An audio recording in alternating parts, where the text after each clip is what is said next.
Pimpinan kelompok 4 akan menjelaskan presentasi mengenai analisis motivasi guru dalam menggunakan ujian tes lisan untuk evaluasi kemampuan siswa di SMAN 39 Jakarta. Sebelumnya izinkan kami memperkenalkan diri. Saya Nilatu Syarofah. Saya Andrew Christopher Bengaul. Teman kami Vina Bila Syafitri, lalu Prayuna Kansa, Faulia Fani, dan Alif Putrawan Zita.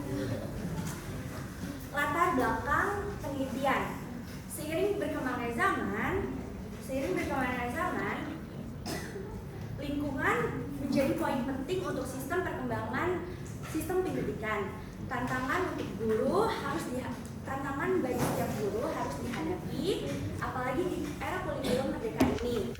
Guru menjadi sebuah aktor yang akan tahu karakteristik dan gaya belajar siswa. Apakah kelebihan dan kekurangan dari gaya belajar itu? Guru juga harus menjadi penentu berhasil atau tidaknya pencapaian sebuah sistem pembelajaran. Oleh karena itu, kami melihat adanya sistem pembelajaran berupa metode ujian lisan yang dapat mengetahui secara nyata kemampuan siswa dalam berpendapat dan berbicara secara langsung, nyata, dan bertatap muka. Oke, yang selanjutnya itu adalah rumusan masalahnya. Itu ada 3. Yang pertama, apa motivasi guru SMA 39 Jakarta dalam menggunakan tes lisan sebagai instrumen evaluasi kemampuan peserta didik. Yang kedua adalah bagaimana proses pelaksanaan atau teknis dalam terjadinya ujian tes lisan di SMA 39 Jakarta. Lalu yang ketiga yaitu apa keunggulan dari teknis ujian lisan dibandingkan dengan ujian tertulis. Lalu selanjutnya tujuan penelitian. Yang pertama, untuk mengetahui motivasi para guru SMA 39 Jakarta dalam menggunakan tes lisan sebagai alat untuk mengukur kemampuan siswa. Yang kedua, untuk mengetahui proses pelaksanaan dalam ujian lisan di SMA 39 Jakarta. Lalu yang ketiga, untuk mengetahui keunggulan ujian lisan dibandingkan dengan ujian tertulis. Lalu yang manfaatnya, yang pertama itu memberikan tolak ukur bagi guru untuk melakukan tes lisan. Selanjutnya itu memberikan informasi mengenai efektivitas tes lisan untuk pengambilan nilai. Yang ketiga itu untuk membantu pelajar dalam mempersiapkan diri untuk menghadapi metode belajar yang nantinya akan berkembang. Selanjutnya ada kajian pustaka. Kami mengambil 3 konsep, yaitu konsep motivasi, konsep ujian lisan, dan konsep evaluasi. Apa sih konsep motivasi itu? Konsep motivasi adalah sebuah kemampuan dalam diri manusia agar manusia memiliki kemauan untuk mencapai apa yang diinginkannya. Konsep motivasi terbagi menjadi 2, intrinsik dan konsep motivasi ekstrinsik. Intrinsik adalah dorongan dari dalam diri kita sendiri untuk mencapai sebuah yang keinginannya. Sedangkan yang kedua, ekstrinsik adalah dorongan dari luar, dari teman, dari lingkungan untuk melakukan apa yang diinginkannya. Selanjutnya, konsep ujian lisan. Ujian lisan adalah sebuah metode tes yang dimana guru sebagai bertanya dalam secara lisan, sedangkan murid menjawab dengan secara lisan juga. Selanjutnya ada konsep evaluasi.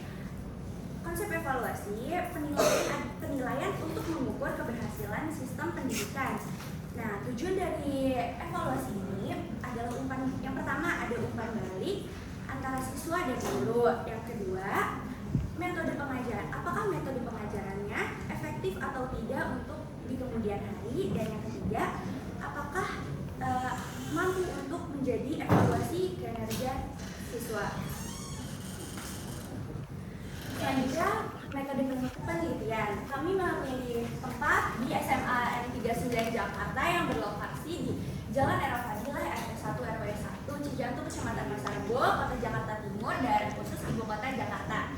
Waktunya kita mengambil minggu keempat bulan Maret sampai dengan minggu keempat bulan April. Subjeknya adalah guru SMAN 39 Jakarta yang melakukan ujian tes lisan sebagai metode evaluasi kemampuan siswa. Objeknya, motivasi dan tujuan guru melakukan metode evaluasi tes lisan serta proses pelaksanaan tes lisan di kelas. Nah, kami mengambil teknik pengambilan sampelnya, random sampling dan pervasive sampling. Random sampling merupakan kami memilih pervasive sampling karena berdasarkan tujuan penelitian kami, yaitu guru yang telah memiliki kriteria sebagai tes ujian lisan. Sedangkan setelah memilih pervasive sampling, kami memilih random sampling sebagai perwakilan populasi secara acak, yaitu populasi guru yang ambil per mata pelajaran. Selanjutnya cara pengolahan datanya, yaitu pengumpulan data melalui wawancara, yang kedua analisis data, dan tiga penyajian data. Oke, hasil pembahasan dari hasil wawancara penelitian kami. Yang pertama itu, dalam tujuan dari tes lisan itu dalam meminimalisir kegiatan mencari dalam ujian. Hal ini dapat terjadi karena dalam ujian lisan itu murid akan lebih sulit mencontek karena dalam teknik menjawabnya itu murid dan guru bertanya jawab, di mana murid harus menjawab apa pertanyaan yang oleh gurunya. Satu yang selanjutnya melatih siswa untuk mengulang kembali materi yang telah dijelaskan oleh guru. Untuk dalam hal ini, meskipun guru telah menetapkan materi mana yang akan dikeluarkan dalam ujian lisan, tapi murid tetap harus kembali mempelajari materi tersebut karena terkadang guru akan menyiapkan pertanyaan yang tidak sesuai dengan apa yang kita pelajari dan murid harus bisa menjawabnya. Selanjutnya itu lebih mudah dilakukan karena menjawab secara langsung tidak perlu menulis kertas. Hal ini karena guru hanya perlu menyiapkan pertanyaan yang sesuai dengan materi atau bahkan pertanyaan spontan karena tetap sesuai dengan materi.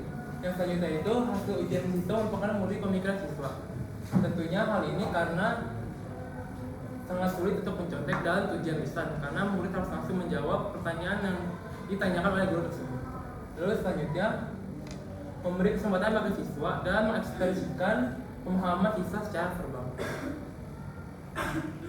Yang selanjutnya ada kesimpulan dari wawancara penelitian kami, yaitu pada tes lisan guru dapat mengukur kemampuan siswa dalam memahami materi pembelajaran, lalu memberikan umpan balik langsung kepada siswa, serta yang ketiga mengidentifikasi kebutuhan belajar dan mengevaluasi kemampuan siswa secara langsung. Saran bagi dari kami, yang pertama untuk siswa untuk meningkatkan tingkat kesadaran dalam upaya belajar agar saat ujian lisan siswa tidak kaget dan tidak grogi saat menjawab pertanyaan yang akan diajukan oleh guru. Lalu selanjutnya bagi guru, yang pertama akan membuat batasan waktu saat melaksanakan tes lisan. Hal ini agar semua murid dapat kebagian dalam tes lisan dan juga agar materi pembelajaran tidak tertinggal. Lalu yang selanjutnya itu pelaksanaan ujian lisan dilakukan untuk mata pelajaran dan dalam materi pelajaran yang tepat. Hal ini dilakukan agar dalam tes lisan lebih efektif dilakukan. Selanjutnya ini ada dokumentasi wawancara kami. Yang pertama dengan Bapak Sutrisna MPD diwawancarai oleh Paulia. Yang kedua oleh Bu Dini SPD bersama Vina, dan ini Pak Fendi Afrin Nugroho bersama saya. Ya, ini Ali Putrawan juga dengan Ibu Sri. Kita akan perkenalkan saja dengan web share di Ramungan. Lalu ini terakhir saya sendiri dengan Bu Arenda Pratiwi. Sekian presentasi dari kami. Kalau ada yang salah